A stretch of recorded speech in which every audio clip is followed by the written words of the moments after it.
A primeira coisa, a gente precisa diferenciar que realmente é um animal órfão do que é um animalzinho que foi deixado pela mãe dele em algum local que ela considera seguro. Então, para isso, a gente precisa conhecer um pouquinho da espécie. Então, hoje em dia é muito fácil identificar uma espécie, a gente tira uma foto, coloca em algum aplicativo, pergunta para o GPT, tem, né, inteligência artificial que ajuda nesse processo, o Google Lens também. Então, a gente já consegue saber mais ou menos ali que espécie que é, ou o grupo que o animal pertence, e ver qual que é o hábito desse animal. E aí a gente percebe se é necessário realmente remover aquele animal dali, ou se é possível se afastar um pouquinho e aguardar para ver se a mãe aparece, porque muitas vezes a nossa aproximação afasta a mãe. Então, eu vou dar um exemplo. O ouriço cacheiro é uma espécie assim. A mãe costuma deixar o filhotinho, ele fica ali todo emboladinho, né? Uma bolinha de espinho, e ele fica ali quietinho num lugar. E muitas vezes a gente recebe animais que foram retirados de suas mães, porque a pessoa passa,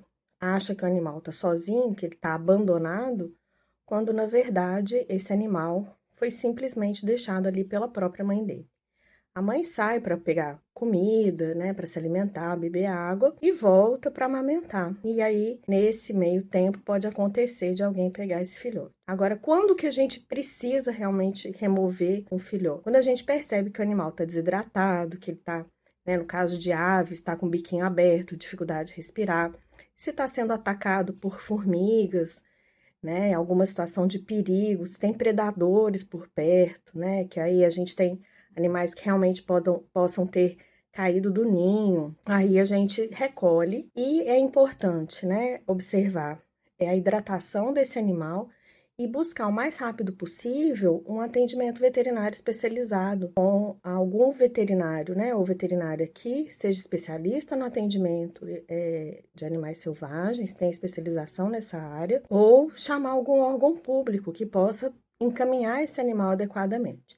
Muitas prefeituras e suas secretarias de bem-estar animal já têm setores especializados para lidar com animais selvagens encontrados, né, em zonas periurbanas ali. Lembrando sempre que é sempre a gente, né, o ser humano que está invadindo a área desses animais. Então, esses conflitos, né, essas situações, elas são bastante comuns. Bom, aí eu encontrei um animal, ele é órfão, a mãe pode estar morta por perto e a gente precisa tomar alguma atitude. Esse animalzinho, sendo ave, ou sendo mamífero, ou sendo um réptil, a gente precisa ver, primeira coisa, é o status de hidratação desse animal. Então, a gente vai observar a pele, vai observar as mucosas, vai ver se esse animal, né, tá bem hidratado ou não. Se ele estiver desidratado, significa que esse animalzinho está há muito tempo sem leite, no caso dos mamíferos, sem alimentação, no caso dos répteis e das aves. Então, a gente precisa, a primeira coisa é prover a hidratação e prover o aquecimento desses animais, tá? Bom, quanto à hidratação, na falta de ter um soro fisiológico para fazer uma aplicação subcutânea, porque muitas vezes é muito difícil pegar, acessar vasos desses animais, a gente pode fazer uma hidratação por via oral, utilizando o soro caseiro, né, que é amplamente difundido, né, uma colherzinha de açúcar, uma pitada de sal e água, tendo o gosto parecido com o gosto da lágrima. E aí, esse sorinho pode ser dado às gotinhas, às vezes utilizando um cotonete, se é um filhote muito pequenininho, para a gente começar a fazer um processo de hidratação até que esse animal seja atendido por um veterinário especializado em atendimento de animais selvagens, ok? É a primeira opção.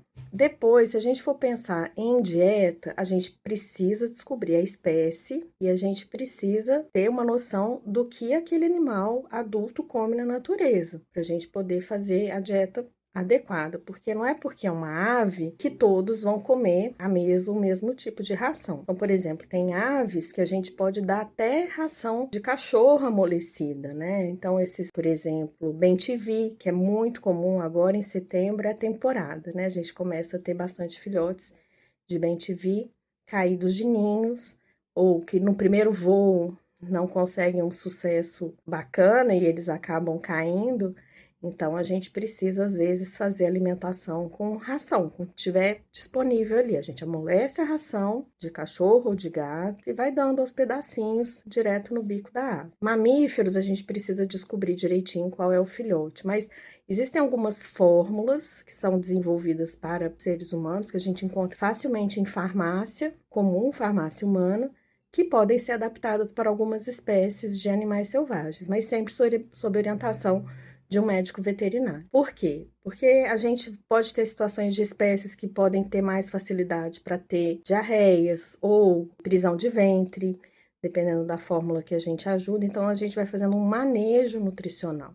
Não existe uma fórmula mágica, uma fórmula única que a gente vai utilizar. Então, precisamos sempre descobrir qual é a dieta daquela espécie na natureza. O cuidado com a temperatura é essencial. Mais uma vez, precisamos saber qual é a temperatura ideal para aquela espécie. Então, a gente precisa descobrir, estudar um pouquinho da biologia da espécie para poder determinar qual a temperatura ótima para aquele filhote. E utilizar o que tiver à mão para poder manter a temperatura. Garrafas PET com água morna dentro, bolsas de água quente. E eu uso bastante no nosso centro de atendimento à fauna selvagem, bolsinhas de arroz. Na verdade, a gente usa meias velhas, preenchidas com arroz cru, que a gente esquenta no micro-ondas por 30 segundos, 1 minuto. E a gente vai testando a temperatura no antebraço, que não pode queimar e tem que estar numa temperatura boa, e aí a gente coloca ali para os nossos filhotinhos. É importante sempre manter eles aquecidos, né, o tempo todo, principalmente até que eles comecem a comer sozinhos, porque até essa fase, independente de serem aves, de serem mamíferos ou répteis, a gente vai ter filhotes que não regulam bem a temperatura pela imaturidade do sistema nervoso. Para filhotes órfãos de passeriformes, a gente não deve usar o fubá com água, tá? Fubá cru com água, porque ele pode impactar, fazer uma impactação no papinho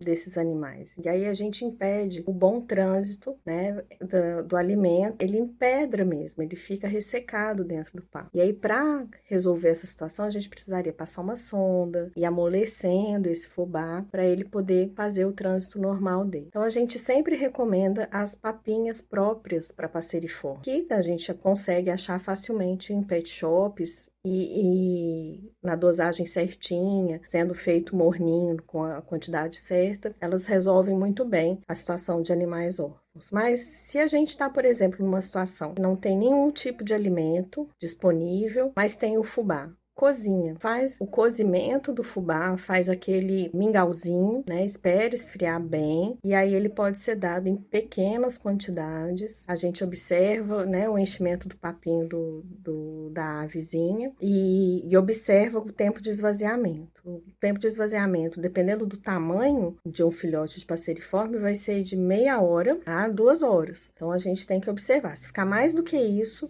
a gente está tendo um problema de impactação. Bom, os melhores locais para a gente encontrar ajuda quando a gente encontra um animal silvestre de qualquer idade e qualquer porte são sempre os órgãos competentes para isso. Então, o IBAMA, o ICMBio, a Secretaria de Meio Ambiente da sua região, entrar em contato com esses órgãos, né? Polícia Ambiental também pode dar uma orientada legal. Esses órgãos, eles ajudam bastante. Se na região onde ocorrer esse encontro desse animal, houver uma universidade e que tem um curso de veterinária, os cursos de veterinária normalmente recebem esses animais para tratamento e primeiros socorros e depois eles vão direcionar esses animais para os órgãos competentes, como o IBAMA, né?